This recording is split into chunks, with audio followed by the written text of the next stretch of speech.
চাওক আজি নিয়মীয়া শুনানি আছে কামৰূপ জিলা সত্ৰ ন্যায়াধীশৰ আদালতত আৰু কিছু সময়ৰ পাছতেই 10 বজাৰ লগে লগেই ইয়াৰ যি শুনানি প্ৰক্ৰিয়া নিয়মীয়া শুনানি প্ৰক্ৰিয়া সেই শুনানি প্ৰক্ৰিয়া আৰম্ভ হ'ব 16 ফেব্ৰুৱাৰীত ইয়াৰ পূৰ্বৰটো শুনানি আছিল আৰু 16 ফেব্ৰুৱাৰী দিনটোত ধাৰ্য কৰিছিল যে অহা 2 মাৰ্চত ইয়াৰ পৰৱৰ্তী শুনানি হ'ব আৰু আজি সেই 2 মাৰ্চ আৰু কেইবাখনো আবেদনৰ সেই শুনানি গ্ৰহণ কৰা হ'ব আজি কাৰণ ইয়াৰ পূৰ্বতেও অভিযুক্ত পক্ষই কেইবাখনো আবেদন ইয়াত দাখিল কৰিছিল আৰু সেই আবেদনৰ শুনানি ইতিমধ্যে গ্ৰহণ কৰা হৈছে আৰু ইয়াৰ যিটো পূৰ্বৰ শুনানি আছিল সেই শুনানি প্ৰক্ৰিয়াত আদালতে আজিৰ দিনটোলৈ সেই শুনানিসমূহৰ ৰায়দান ৰাখিছে আজি কেইবাখনো শুনানি আবেদনৰ শুনানি গ্ৰহণ কৰাৰ পাছত আজিৰ দিনটোত সেইসমূহ আবেদনৰ ৰায় দিয়া হ'ব সেইসমূহ শুনানিৰ ৰায় দিয়া হ'ব গতিকে আজিৰ দিনটো অতিকৈ গুৰুত্বপূৰ্ণ তাৰ সমান্তৰালকৈ আমি যদি গোটেই গোচৰটোৰ ক্ষেত্ৰত কওঁ ইয়াৰ পূৰ্বৰটোৰ শুনানিৰ পৰা আজিৰ শুনানিটোলৈ মাজত কেইবাটাও অগ্ৰগতি আছে প্ৰথমটো অগ্ৰগতি হৈছে পৰিয়ালে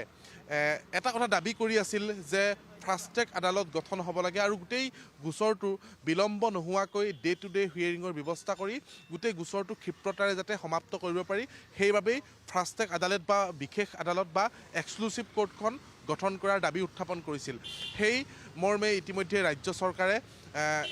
সিদ্ধান্ত লৈছে বা ৰাজ্য চৰকাৰ কেবিনেটত এটা সিদ্ধান্ত হৈছে যে ফাষ্ট ট্ৰেক আদালত গঠন কৰা হ'ব আৰু ইতিমধ্যে আনুষ্ঠানিকতা হোৱা নাই যদিও চৰকাৰে সেই সিদ্ধান্ত ইতিমধ্যে মুখ্য ন্যায়াধীশক জনাইছে গুৱাহাটী উচ্চ ন্যায়ালয়ৰ কিন্তু এই মুহূৰ্তলৈকে ফাষ্ট ট্ৰেক আদালত গঠন হোৱা নাই আজি এই আদালততেই গোটেই গোচৰ প্ৰক্ৰিয়াটো চলিব কিন্তু ফাষ্ট ট্ৰেক আদালতত নচলে এই কথা মই জনাই থ'ব বিচাৰিছোঁ দ্বিতীয়টো হৈছে যে যিগৰাকী নন্দেশ্বৰ বৰা আৰু পৰেশ বৈশ্য দুই PSO সেই দুই PSOৰ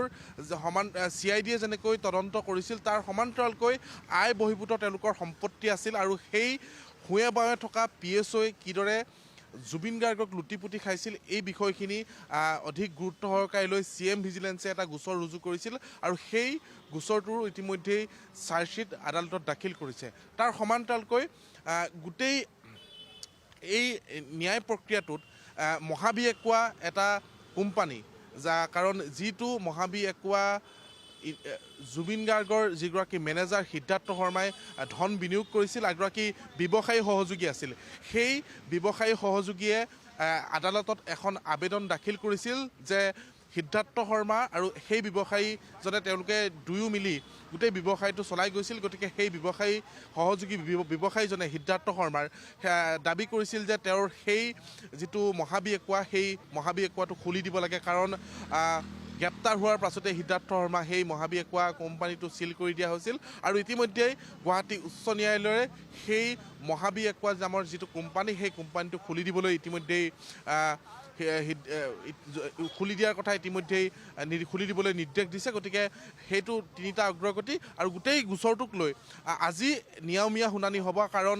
অভিযুক্ত পক্ষই গোটেই গোচৰটো লেহেমীয়া কৰাৰ এটা অভিযোগ উত্থাপন হৈছে এতিয়ালৈকে তেওঁলোকে যিসমূহ ওজৰ আপত্তিৰ আবেদন সেই আবেদনৰ শুনানি গ্ৰহণ কৰোঁতেই 9টা শুনানি সম্পূৰ্ণ হ'ল গতিকে পৰৱৰ্তী সময়ত ফাষ্ট ট্ৰেক আদালত যদি গঠন কৰা নহয় অধিক বিলম্ব হোৱাৰ সম্ভাৱনা আছে কিন্তু এই মুহূৰ্তলৈকে ফাষ্ট ট্ৰেক আদালত গঠন কৰা হোৱা নাই আজি যি অভিযুক্ত আছে এই অভিযুক্তসকলে ভিডিঅ' কনফাৰেন্সিং জৰিয়তে তেওঁলোকে আদালতত হাজিৰ হ'ব আৰু হাজিৰ হোৱাৰ পাছতে কোৰ্ট আৰম্ভ হ'ব আৰু পৰৱৰ্তী শুনানিসমূহ কেনেকৈ চলে এই বিষয়খিনি আমি সঠিক